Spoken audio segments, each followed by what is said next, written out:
हे माँ चंडिका, हे माता दुर्गा, जय माँ दुर्गा।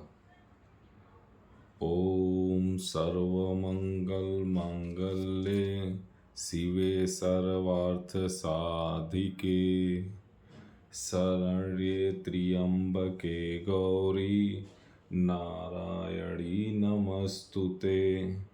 ब्रह्मरूपे सदानंदे परमानंद स्वरूपिणी द्रुत सिद्धि प्रदे देवी नारायणी नमस्तुते।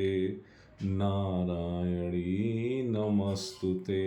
नारायणी नमस्तुते। नारायणी नमस्तुते। नारायणी नमस्तुते। चंडी पाठ तृतीय अध्याय।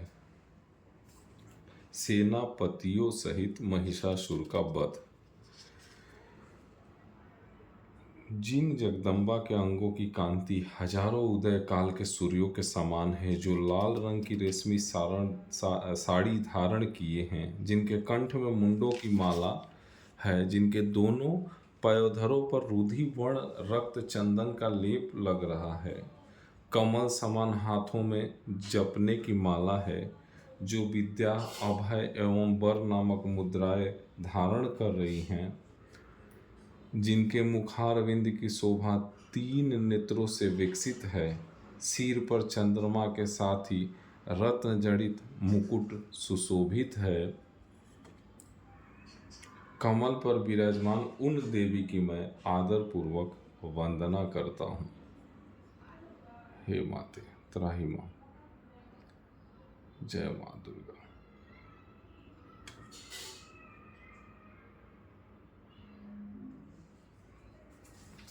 ऋषि बोले, महासुर चिछुर सेनापति ने जब देखा कि यह सेना तो इस प्रकार मारी जा रही है, तब उसे बड़ा क्रोध उत्पन्न हो गया और वो स्वयं ही अंबिका के साथ युद्ध करने चल पड़ा। युद्ध में जाकर उसने देवी जी पर बाणों की इस प्रकार वर्षा की जैसे कि मेघ मेरु पर्वत की चोटी पर जलधारा बरसा रहा हो। तब देवी ने उसके बाण समूहों को खेल ही खेल में काट दिया, फिर बाणों द्वारा उसके सारथी तथा घोड़ों को मार डाला। फिर शीघ्र ही उसका धनुष और ऊंची लहराती हुई ध्वजा काट कर गिरा दिए। जब उसका धनुष कट चुका, तब अपने बाणों से उसके अंग बिध डाले।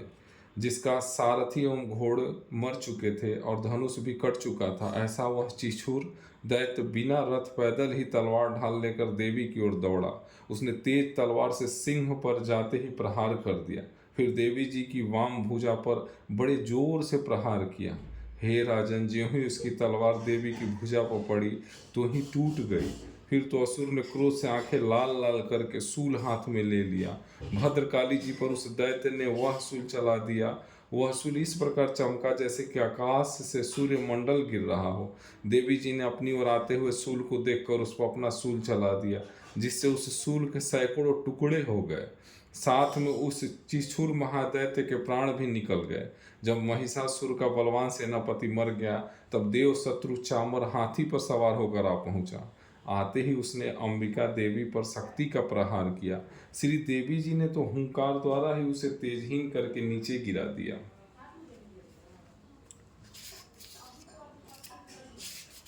जय माँ दुर्गा। अपनी शक्ति को गिरा हुआ देखकर चामर को बड़ा क्रोध आया। तब उसने सूल का प्रहार किया। सूल को भी देवी जी ने बाणों द्वारा टुकड़े टुकड़े कर डाला। तब सिंह भी उछलकर हाथी के मस्तक पर चढ़ बैठा और दैत्य के साथ भुजा युद्ध करने लगा। वो दोनों परस्पर लड़ते लड़ते उस हाथी से नीचे पृथ्वी पर आ गए। भयंकर प्रहारों से परस्पर युद्ध करने लगे। तब बड़े वेग से सिंह ऊपर को उछला। ऊपर आकाश से नीचे की ओर गिरते हुए पंजों के प्रहार से दैत्य चामर का सिर धड़ से पृथक कर डाला। देवी जी ने शिला एवं वृक्ष आदि से युद्ध में उदग्र को मार डाला। फिर कराल को भी दांत, मुक्कों एवं थपेड़ों के प्रहार द्वारा मार गिराया। क्रोध से परिपूर्ण देवी ने गदा की चोटों से उद्धत का चूरा कर दिया। भिंदी पाल शस्त्र द्वारा, वास्कल तथा बाणों द्वारा अंधक एवं ताम्र को यमधाम भेज दिया। 3 नेत्र धारणी परमेश्वरी ने उग्रासय, उग्रवीर, महाहनु नामक दैत्यों को त्रिशूल द्वारा मार दिया। तलवार से बिडाल का सिर धड़ से अलग कर दिया। दुर्धर, दुर्मुख, इन दोनों को बाणों द्वारा यमपुरी में पहुंचा दिया। इस प्रकार अपनी सेना का नाश होता देख करके भैंसे का रूप बनाकर महिषासुर उन गणों को डराने लगा। उसने कुछ एक गणों पर अपने थुथुनों से प्रहार किया, दूसरों पर खुरों से प्रहार करने लगा, किन्हीं किन्हीं को पूंछ से ताड़ना दी एवं दूसरों को सिंहों से फाड़ा। कुछ एक को बेग द्वारा, दूसरों को सिंहनाद द्वारा, अन्यों को घूमने से और श्वास वायु द्वारा पृथ्वी पर गिराया। इस प्रकार गण सेना को गिराकर वह महिष सिंह की ओर झपटा। जो ही वो सिंह को मारने लगा तब जगदम्बा को बड़ा क्रोध उत्पन्न हुआ। इधर महापराक्रमी महिष भी क्रोध में पृथ्वी तल को अपने खुरों से खोदने लगा। फिर अपने सिंहों से बड़े बड़े ऊंचे ऊंचे पहाड़ उठाकर फेंकने लगा, साथ में गरजने लगा। बेग के साथ उसके घूमने से पृथ्वी क्षुब्ध होकर फटने लगी। उसने पूंछ से समुद्र पर प्रहार किया, जिससे क्षुब्ध होकर समुद्र पृथ्वी की चारों ओर से डुबाने लगा।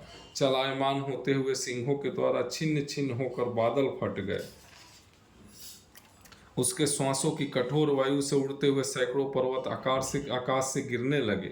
इस प्रकार क्रोधपूर्ण उस महादैत्य को अपनी ओर आता देखकर चंडिका उसे मारने के लिए क्रोध में भर गई।